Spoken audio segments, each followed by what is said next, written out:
Birthday niya, sir? Galing.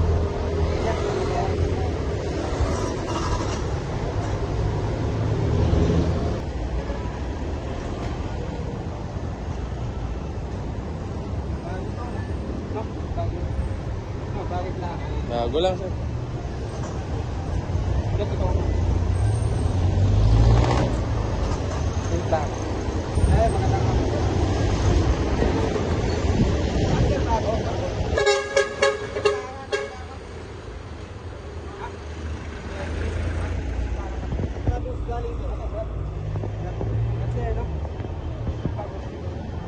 Bakit lang ano?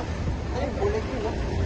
Diba sa province kasi nakadepende sa province yung kulay? Hindi, hybrid to. Asa hybrid to? Ganyan yung tara. Hybrid pa na. Yan po yung hybrid na plaka.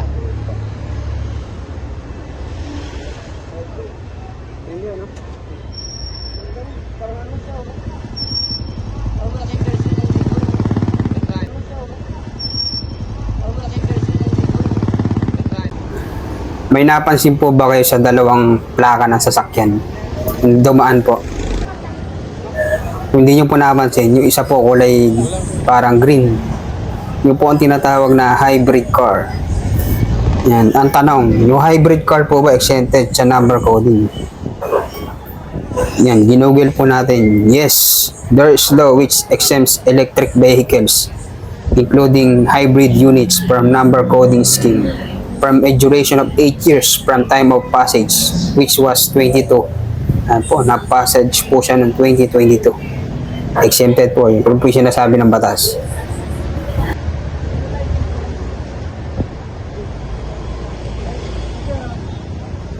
Sa karagdagan po, binanggit din po, yung LTO po ay dinistinguish yung EV, Electric Vehicle, Hybrid View License Plate Series.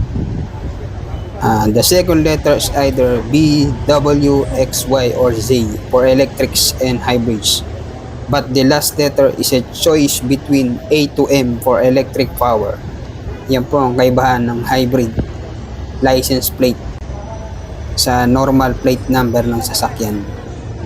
Ayan, may bago na naman kayong natutunan at nalaman. Kaya tayo nagche-checkpoint para may malaman din mga bagay. Yan.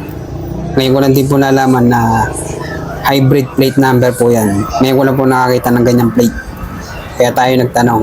Buti nag-inform sa atin ang driver ng Grab. Maraming salamat. At sa LTO, maraming salamat sa information na pag-distinguish ng hybrid vehicle from a normal vehicle na sinasakyan ng tao.